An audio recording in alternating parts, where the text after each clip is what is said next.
You can now take a hike in the water of beautiful Lake Tahoe. California state parks have developed Tahoe's first underwater trail. It's called the Emerald Bay State Park Maritime Heritage Trail, and it includes 4 different sites showcasing sunken historic boats. As the water levels dropped in Lake Tahoe, divers found something terrifying at the bottom of America's clearest lake. The 2024 drought, the worst in 1,200 years, pulled the water line down 9 feet and exposed things along the shore that nobody was supposed to see. Yeah, because Lake Tahoe is so big, the level moves up and down a lot more slowly than lakes like Folsom and Shasta.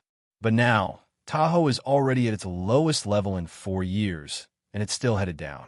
But the shoreline was just the warning. What the remotely operated vehicles recorded at 1,600 foot down is worse. Far worse.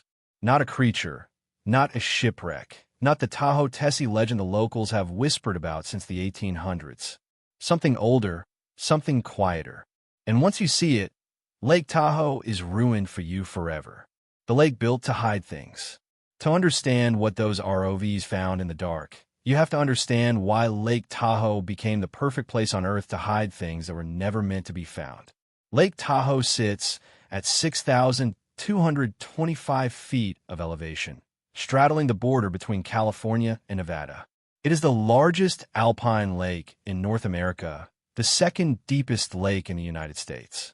Only Oregon's Crater Lake goes deeper. The basin was formed by geological faulting millions of years ago, creating a nearly vertical walled trench that plunges 1,645 feet into the earth. Cold enough to kill a swimmer in 20 minutes. Clear enough that from the surface you can see 70 feet down through water that has never warmed above 42 degrees. The water is so clear because almost nothing lives in it. The granite basin contributes almost no nutrients. The cold inhibits biological activity. Tahoe's waters are nearly sterile, and that sterility is exactly what makes the lake famous. It is what draws millions of tourists every year. And it is what would make any contamination immediately, visibly, catastrophically obvious. Or at least it would be obvious if the contamination were near the surface. But here's the thing nobody puts in the brochures. Drop something past 1,500 feet in Lake Tahoe, and you're not really dropping it into water anymore. When the water at the bottom of the lake circles to the surface, this typically happens every 4 to 7. You're dropping it into a refrigerator the size of a city, locked from the outside with no key. The cold halts decay. The pressure pins gases in solution so they cannot bubble up and give the contents away. The dark prevents any light-driven chemistry that might break things down.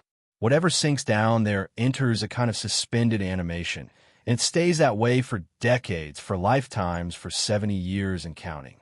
That is what Lake Tahoe really is. Not a wilderness, a vault. The boom that buried it all. The story begins in the 1940s and 1950s.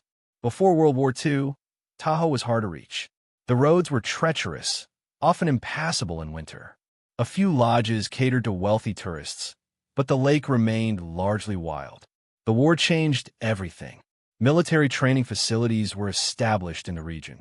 Roads were improved for logistics. Soldiers stationed nearby discovered the area's beauty. And after the war, when those soldiers came home with money to spend and cars to drive, they remembered Lake Tahoe. The boom hit in the late 1940s and accelerated through the 1950s. Casinos opened on the Nevada side, where gambling was legal. Resorts and hotels multiplied. Summer cabins became year-round homes. This transformation happened fast, faster than regulations could keep up with, faster than anyone was thinking about consequences. And here is the catch. The boom generated waste. Enormous quantities of waste. Construction debris from the hundreds of buildings going up. Sewage from the growing population.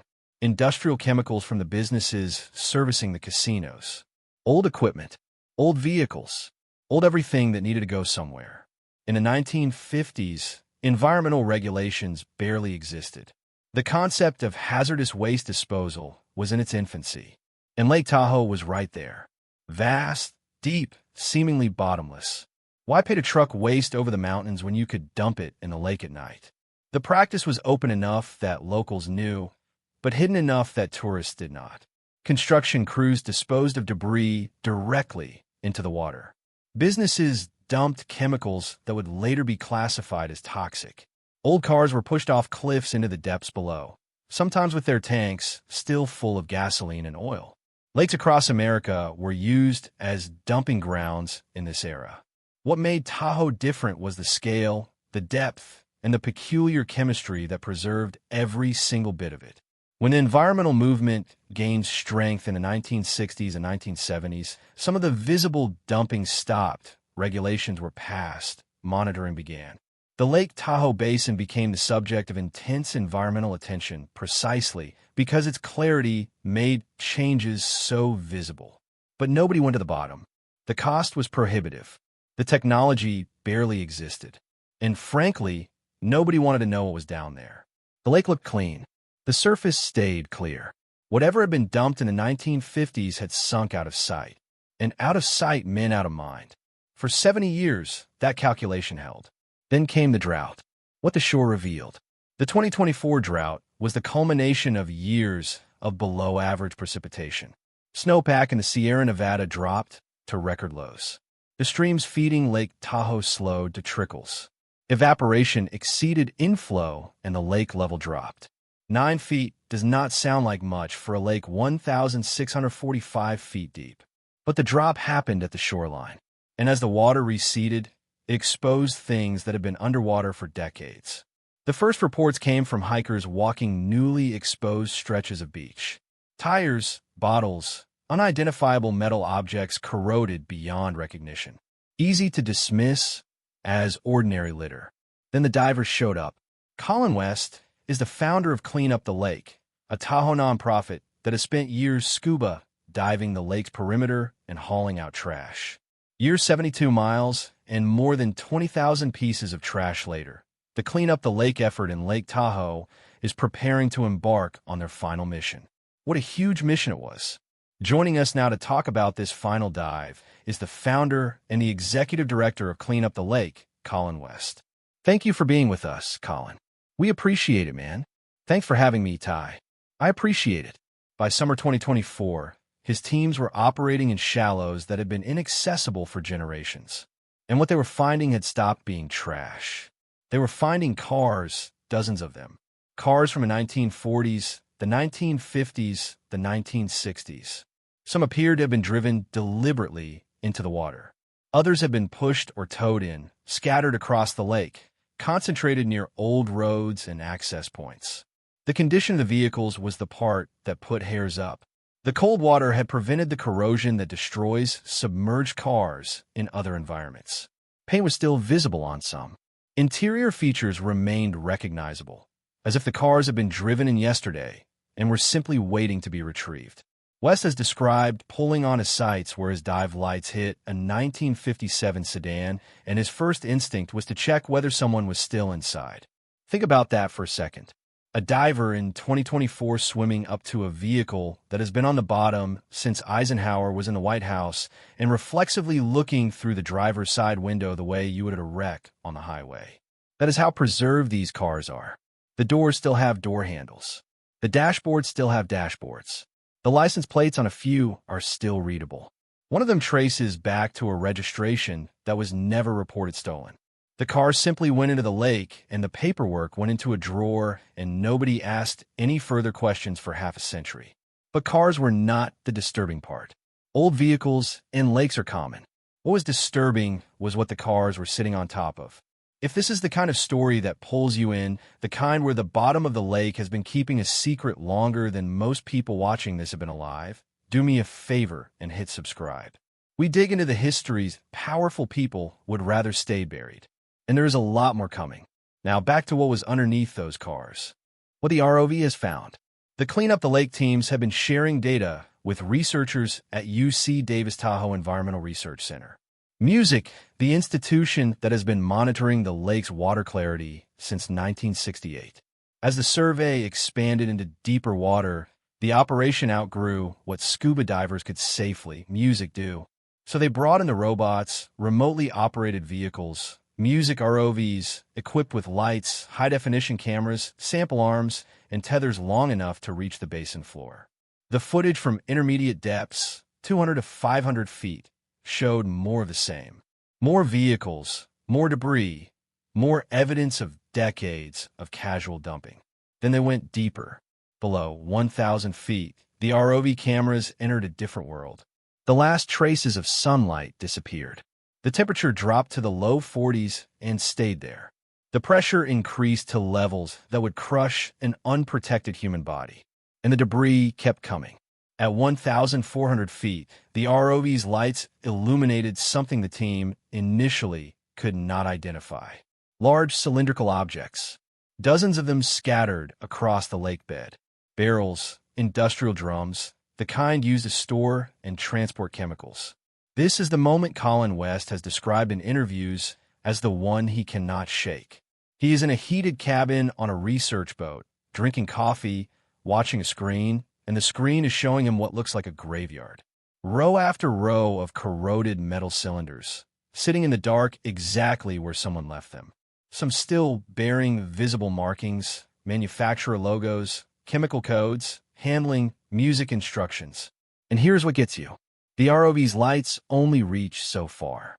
So, you see a barrel, then two, then a cluster of 6. Then the operator turns the camera, and there are more behind those and more behind those, fading out into the black water beyond the lights.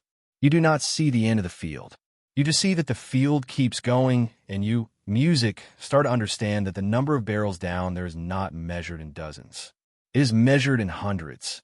He knew immediately what he was looking at.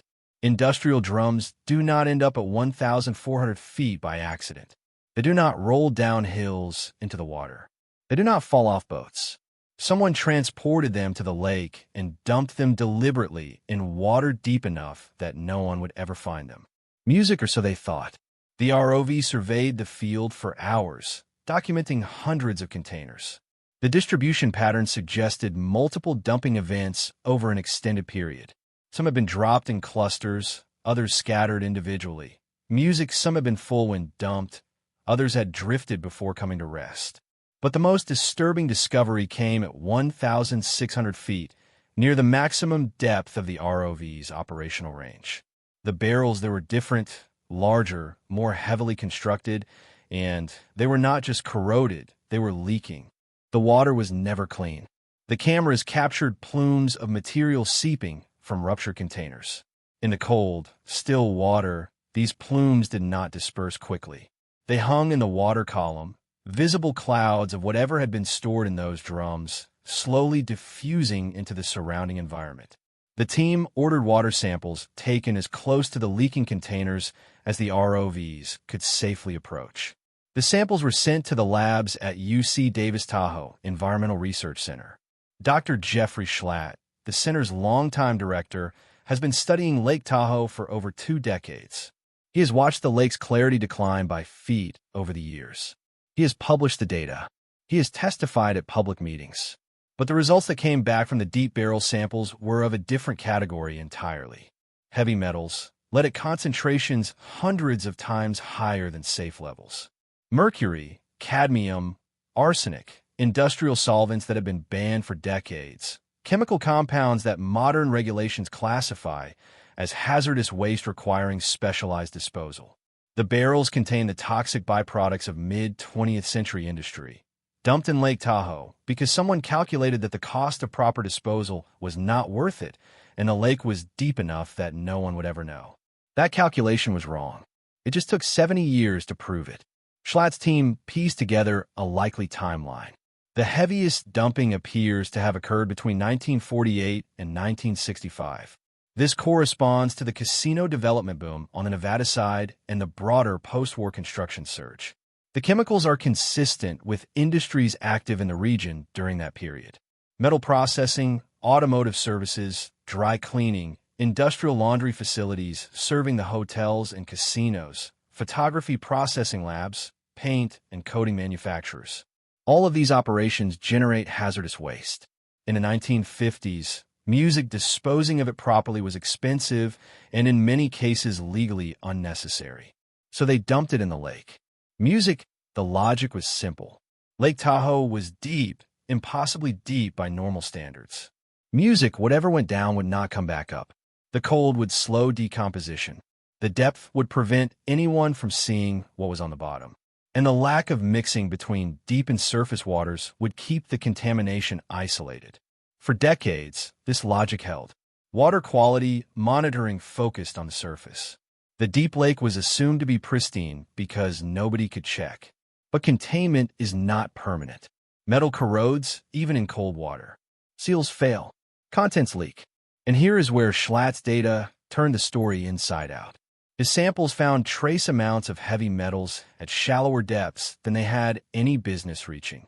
The contamination has been spreading for years, slowly, quietly, migrating up through the water column toward the layers people swim in, fish in, and pull drinking water from. Think about what that actually means in your daily life. A family rents a cabin on the South Shore for a week in July. The kids jump off the dock. Somebody fills a water bottle from the tap. Somebody else grills the trout they caught that morning. Every one of those interactions is downstream of a barrel that was dumped before any of them were born. Let us not break down. Mercury does not break down. Arsenic does not break down. Whatever was in those drums is still in those drums. And the small fraction that has escaped is no longer down at 1,600 feet. It is on the move. The pristine waters of Lake Tahoe are not pristine. They have not been for decades.